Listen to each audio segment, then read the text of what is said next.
The evening sun cast long shadows through the windows of Morrison Tower's 20th floor. At 7:30 p.m., most employees had already left for home, but Sarah Henderson sat at her desk, her face illuminated by her computer screen. Her perfectly styled blonde hair and designer outfit showed that she cared deeply about her image as a senior marketing executive. The quiet of the empty office was broken by the soft humming of a cleaning cart's wheels. Marcus Washington, the building's newest janitor, carefully pushed his equipment down the carpeted hallway. His uniform was clean and pressed, and his ID badge hung properly on his chest pocket. At 45 years old, his face showed both wisdom and kindness, though few bothered to notice. Sarah looked up from her work when she heard the noise.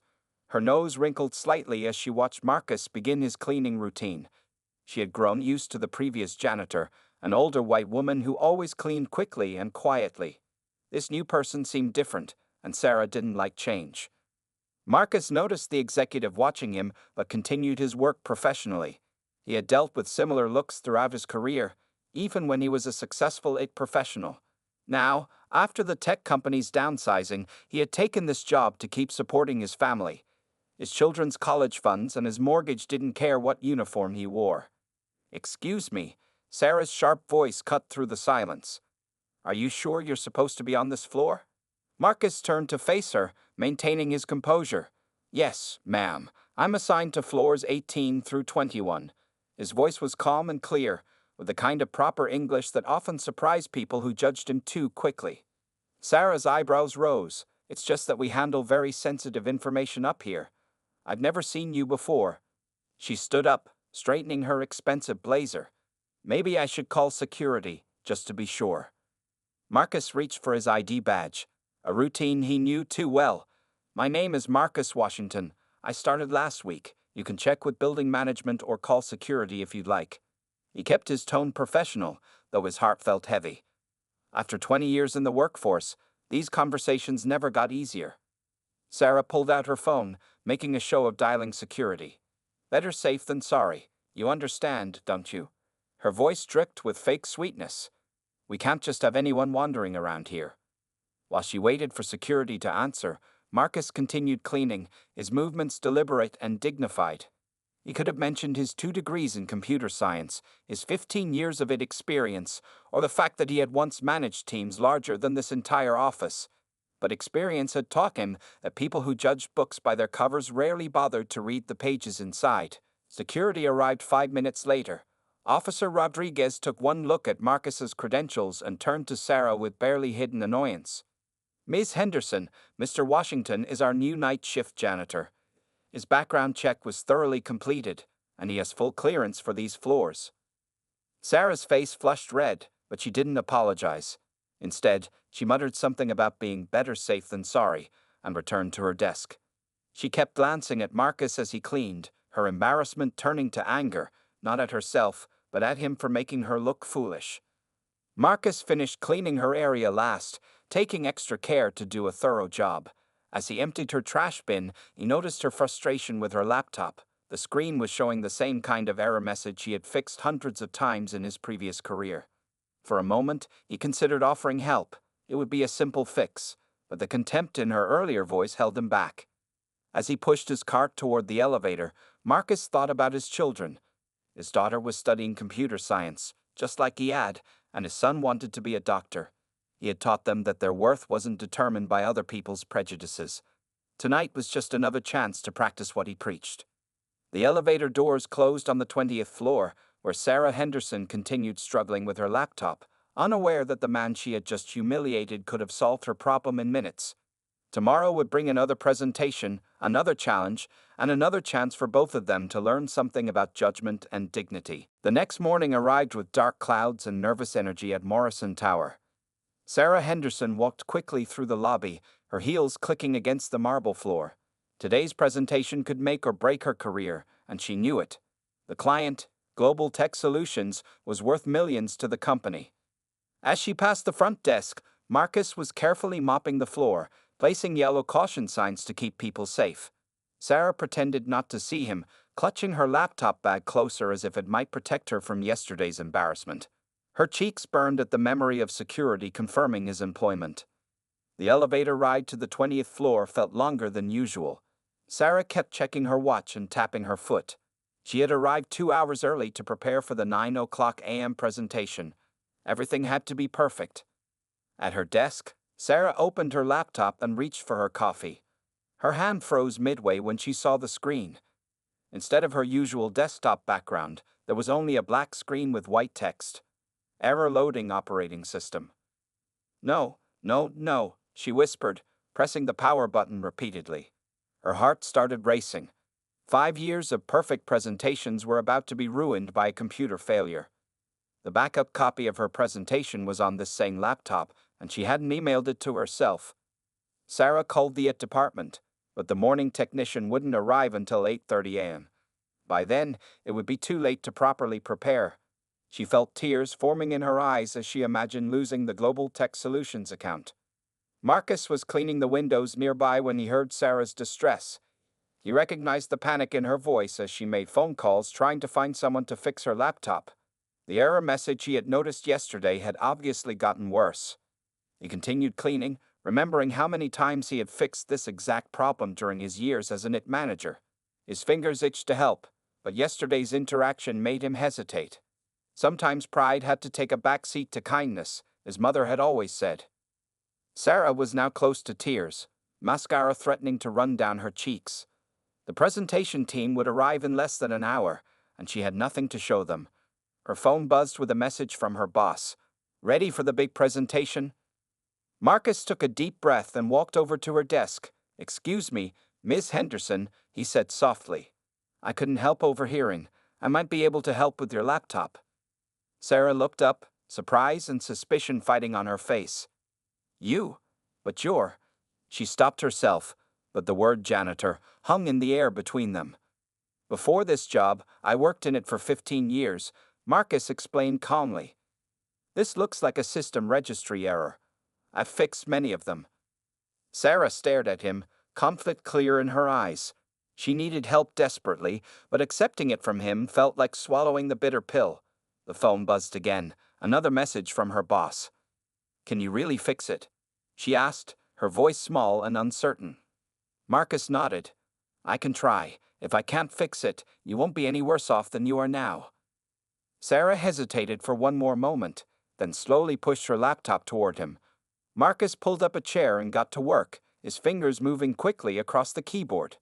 Years of experience had made these fixes almost automatic for him. 10 minutes later, the laptop sprang back to life. All of Sarah's files were intact, including the presentation. She stared at the screen, then at Marcus, her mouth slightly open in shock. How did you? She couldn't finish the sentence. Like I said, I've done this before, Marcus said simply, standing up and returning to his cleaning cart.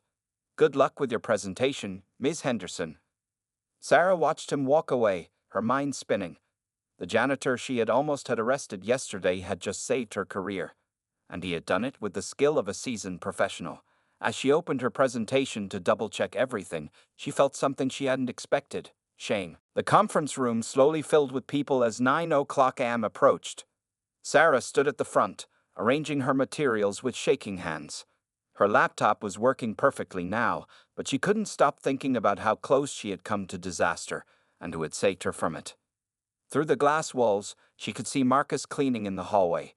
He worked steadily, showing no sign that he had just performed a minor miracle with her computer. A few of her colleagues walked past him without a glance, just as she had done yesterday. Mr. Thompson, her boss, entered the room with 5 people from Global Tech Solutions. Sarah, I'd like you to meet James Chen, their CEO, he said. Sarah shook hands with a well-dressed man who had kind eyes and a gentle smile. We're excited to see what you prepared, James said. Especially your ideas about making our technology more accessible to everyone. He sat down, and Sarah noticed how he smiled and thanked the assistant who poured his water. It made her think of how differently she had treated Marcus. The presentation began smoothly. Sarah clicked through her slides, explaining their marketing strategy for Global Tech's new software. Her voice grew stronger with each slide, but her mind kept wandering to the man who had made this moment possible. Halfway through the presentation, James Chen raised his hand. Ms. Henderson, your strategy is excellent, but I have a question. How do we ensure our marketing reaches people from all backgrounds? Our company believes in diversity and inclusion. Sarah paused. Just hours ago, she had shown exactly how she treated people from different backgrounds. The irony wasn't lost on her. Through the glass, she could still see Marcus working, dignified and professional despite how she had treated him. Something changed inside Sarah at that moment. Instead of giving her prepared answer, she spoke from her heart. Actually, Mr. Chen, I learned an important lesson about that this morning. I made assumptions about someone based on their job and appearance, and I was completely wrong. It made me realize we need to look deeper than surface impressions. The room grew quiet. Mr. Thompson looked nervous, but James Chen leaned forward with interest. Go on, he said. Sarah took a deep breath. Our marketing shouldn't just talk about inclusion, it should show it. We should feature real stories of real people who use your technology. People who might surprise us with their knowledge and skills, just like, she glanced at Marcus through the glass, just like I was surprised today. James Chen smiled broadly. That's exactly what we're looking for, Ms. Henderson. Authenticity and real understanding. He turned to his team. What do you think? The team members nodded enthusiastically. Sarah could hardly believe it. Her moment of honesty had actually improved the presentation. As she continued, her words carried new conviction. After the meeting, James Chen shook her hand again. Excellent work, he said. We'll be happy to sign the contract. Your commitment to learning and growing matches our company values perfectly. As the clients left, Mr. Thompson patted her back. Whatever inspired that answer about inclusion, it was brilliant, he said. You've just landed us our biggest client of the year. Sarah stood alone in the conference room, looking at her laptop. Her successful presentation hadn't come from her carefully prepared slides. It had come from a lesson taught by the man she had judged so harshly. Through the glass, she watched Marcus finish cleaning the hallway. He worked with the same care and attention to detail that he had shown while fixing her computer. How many other skills and stories was he carrying, unknown to those who passed him by? Sarah gathered her things, knowing she needed to thank him properly. But as she stepped into the hallway, she realized a simple thank you wouldn't be enough. She had to do better. She had to be better. The presentation had been saved, but more importantly, her eyes had been opened. The day after the successful presentation, Sarah sat in the office break room, stirring her coffee without drinking it. Her mind kept returning to Marcus and his surprising computer skills. Jenny from Human Resources sat nearby, chatting with Tom from accounting about the latest office news. Did you hear about the new janitor? Jenny said, lowering her voice. Lisa in maintenance told me he used to be some big shot in tech. Sarah's spoon stopped moving. She pretended to check her phone while listening carefully. Really? Tom asked, biting into his sandwich. What happened? Well, Jenny continued, I looked at his job application out of curiosity. You won't believe it. He has 2 degrees in computer science from good universities. He was an IT manager at TechGrow Solutions for 15 years. Sarah's coffee grew cold as she listened. TechGrow Solutions was a well-known company that had laid off hundreds of workers 6 months ago. She remembered reading about it in the business news. So why is he working as a janitor? Tom asked the question Sarah was thinking. Jenny sighed. The layoffs hit their department hard. He has 2 kids in college and a mortgage to pay. When he couldn't find another tech job quickly, he took this position to keep his family afloat. Can you imagine? Going from managing a whole IT department to cleaning offices. Sarah felt her chest tighten. She opened her laptop and typed Marcus Washington TechGrow into a search engine. Articles appeared immediately.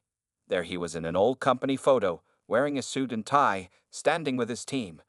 The article praised his department's achievements and innovations. Another article showed him receiving an award for mentoring young tech professionals. His acceptance speech talked about giving opportunities to people from all backgrounds. Technology doesn't care what you look like or where you come from, he had said. It cares about what you can do. Sarah's hands shook as she clicked through more articles. Marcus had led diversity initiatives in his company. He had created training programs for underprivileged students, all while raising 2 children and helping his wife through a serious illness. I heard he applies for jobs everywhere. Jenny continued in the break room. But you know how it is. Once you step down the ladder, People don't want to let you climb back up. Sarah remembered how she had treated him, how she had almost called security. She had looked at his janitor's uniform and seen nothing else. Meanwhile, he had seen her laptop problem and chosen to help, despite her behavior. Later that afternoon, Sarah watched through her office window as Marcus cleaned the floor's kitchen. He worked with the same careful attention she had seen in the old photos of him managing at projects. His name tag might say janitor now, but he carried himself with the dignity of someone who knew his true worth. A young intern struggled with the coffee machine nearby. Without being asked, Marcus stepped over and fixed the problem, explaining to the intern what had gone wrong. His teaching skills showed through, even in this small moment. Sarah opened her desk drawer and found the business card James Chen had given her yesterday. Global Tech Solutions was always looking for experienced professionals, he had said. She looked at Marcus again, remembering how quickly he had fixed her laptop. But then she hesitated. Who was she to interfere? After how she had treated him, would her help seem like pity? Or worse, would it seem like she was trying to ease her own guilt? Through the window, she saw Marcus finish helping the intern. The young man thanked him with real gratitude, not knowing he had just been helped by someone who once led a major tech department. Marcus smiled and went back to his cleaning cart, carrying both his past achievements and present circumstances with quiet strength. Sarah put the business card back in her drawer. Before she could help Marcus, she needed to understand more. She needed to learn who he really was, beyond both her prejudices and her guilt. Sleep wouldn't come to Sarah that night. She lay in her expensive apartment, staring at the ceiling as memories of her behavior played over and over in her mind. The look on Marcus's face when she had threatened to call security kept appearing in her thoughts. Her phone showed 3:00 a.m. Sarah got up and made some tea, then opened her laptop. The computer worked perfectly thanks to Marcus's help. She found herself going through old emails where she had complained about the cleaning stuff. Each complaint now made her feel ashamed. When morning came, Sarah arrived at work earlier than usual. She sat in her car in the parking lot, watching other employees arrive. Marcus pulled up in an old but well-maintained car. From his trunk, he took out cleaning supplies he had bought with his own money. Sarah remembered Jenny saying the company hadn't ordered some supplies on time, but Marcus hadn't let that stop him from doing the good job.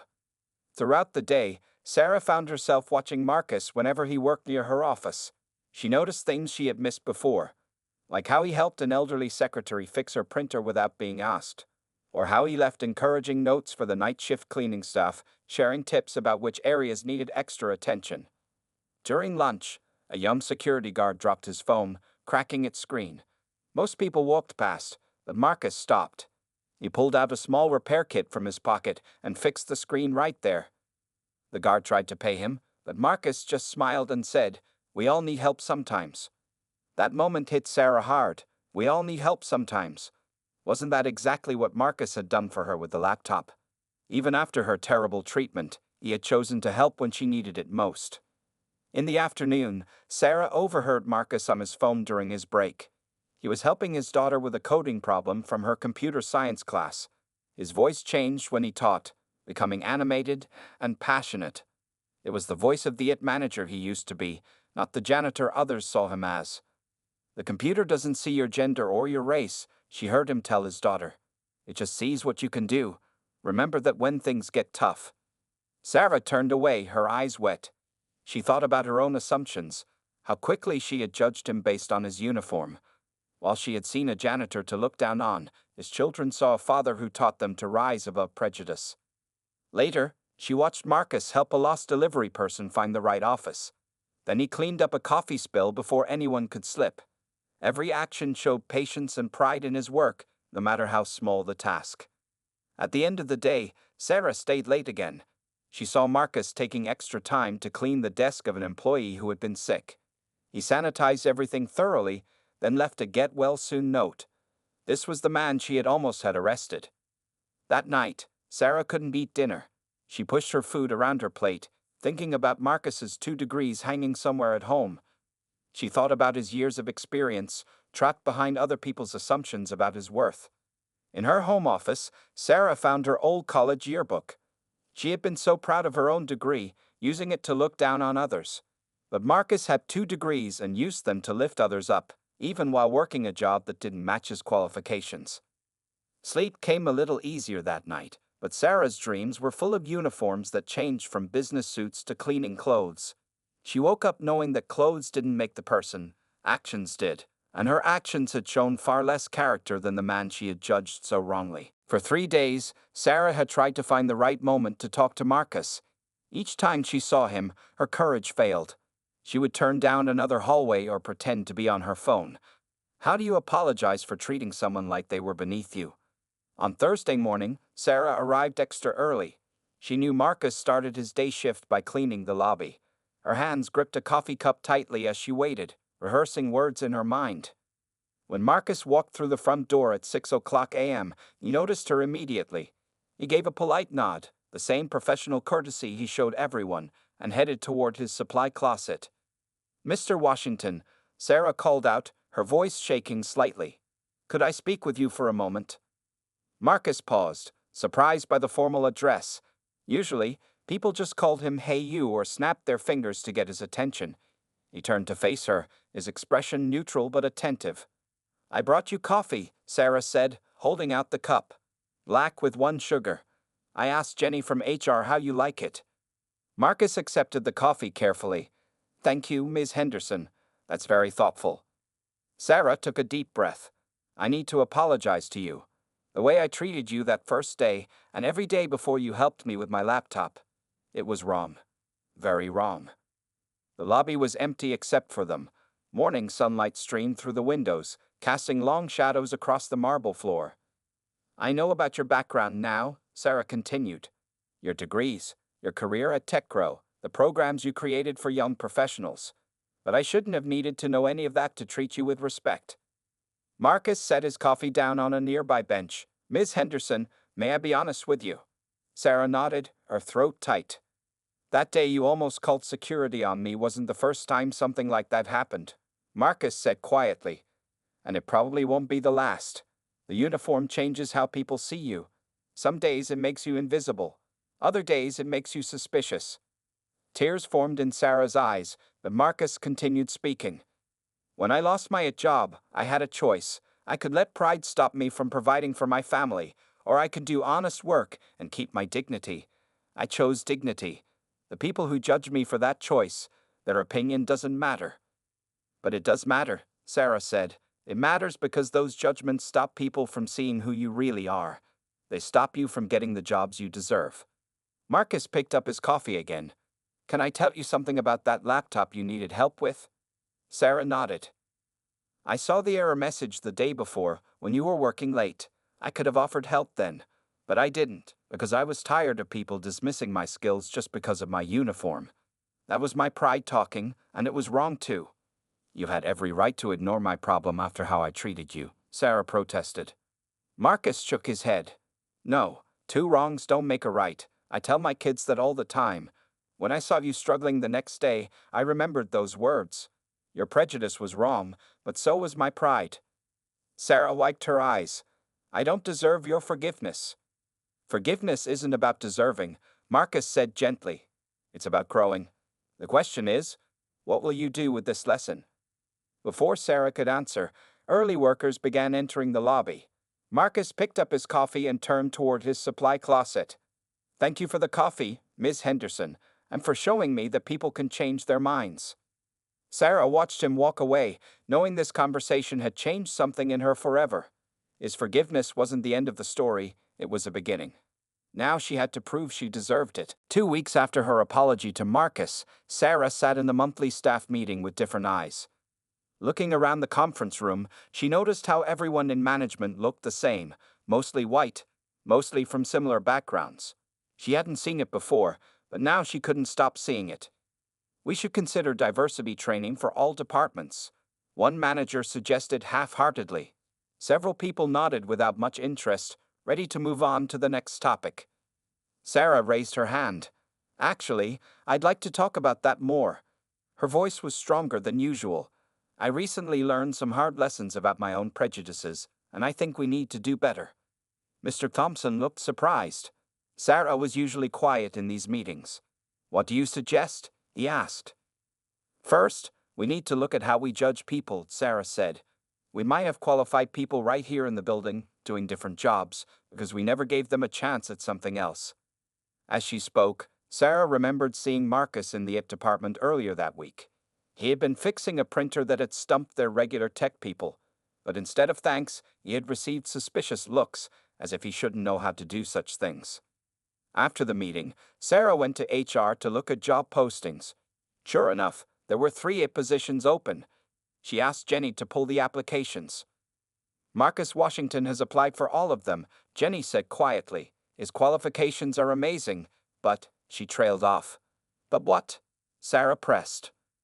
"The hiring manager said it would be uncomfortable having a janitor move to it. He thought it would confuse people." Sarah felt her face grow hot with anger. The same prejudice she had shown was now blocking Marcus from returning to his real career. That afternoon, Sarah watched Marcus help another employee with computer troubles. The employee thanked him, but then immediately called it anyway, not trusting his solution. Marcus just smiled and went back to his cleaning, but Sarah saw the hurt in his eyes. During her lunch break, Sarah created a presentation about hidden talent in the workplace. She included studies about prejudice in hiring, stories about successful companies with diverse workforces, and statistics about the cost of ignoring qualified candidates. She also started speaking up when she heard comments in the office.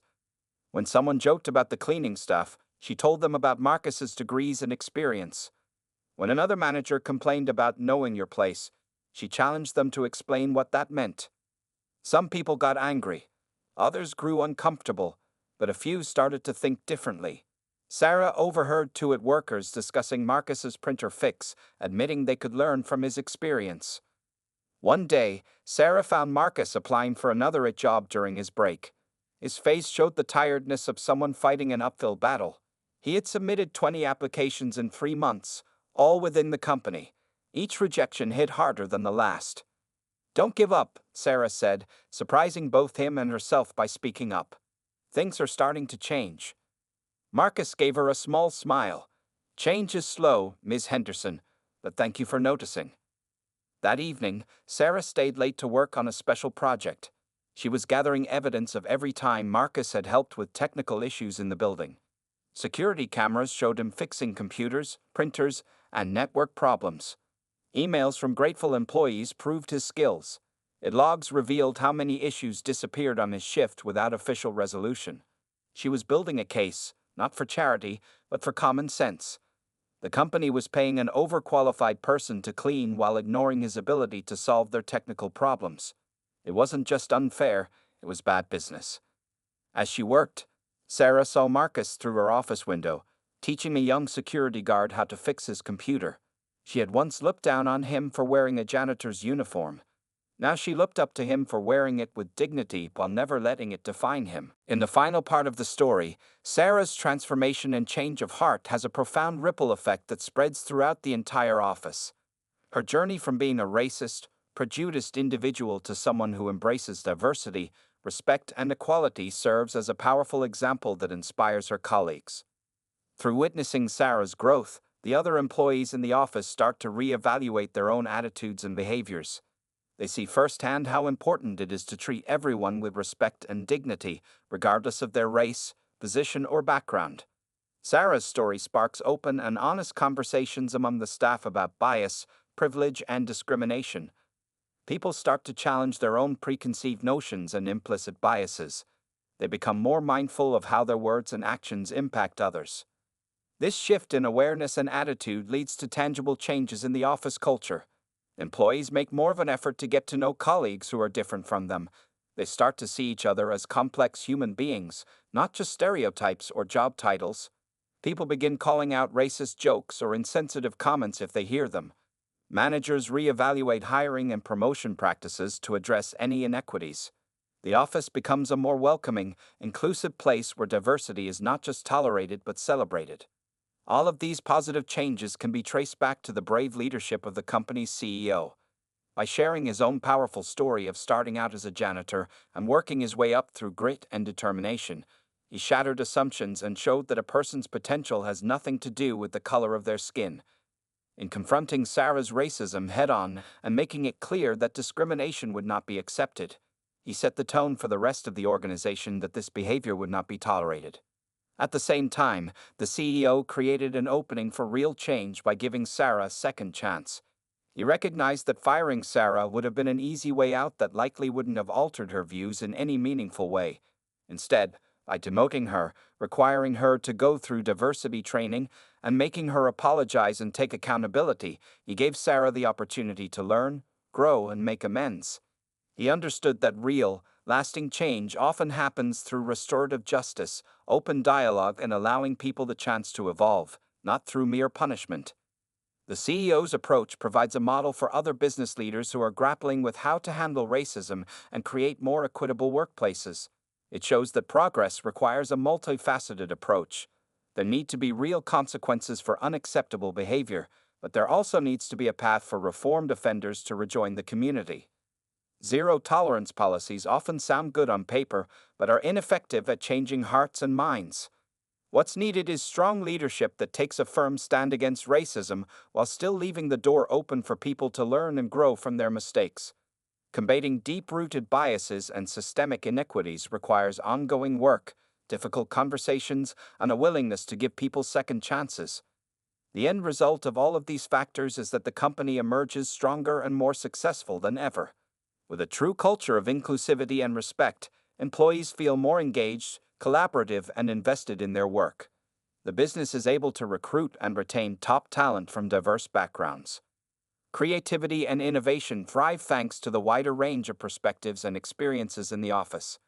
Customer service and client relations improve because employees are better equipped to interact with a diverse public. The CEO's inspiring personal story and the company's strong values attract positive media attention and a loyal customer base. In the end, Sarah's story shows how one person's transformation can create a powerful chain reaction within an organization and beyond. Change happens one heart and one mind at a time. While top-down initiatives from leadership are essential, real cultural change requires each individual to do the hard work of examining their own prejudices and behaviors. When someone like Sarah is willing to learn, grow, and make amends, she gives others permission to do the same. As more and more people embrace diversity, inclusion, and respect in how they think and act, old biases and broken systems can start to crumble. The story is an inspiring example of the best of what we can be when we lead with our values, face our failures head-on, and open ourselves up to truly seeing and respecting our shared humanity. It provides a roadmap for how we can work to build a society of true equality and justice, one workplace and one person at a time.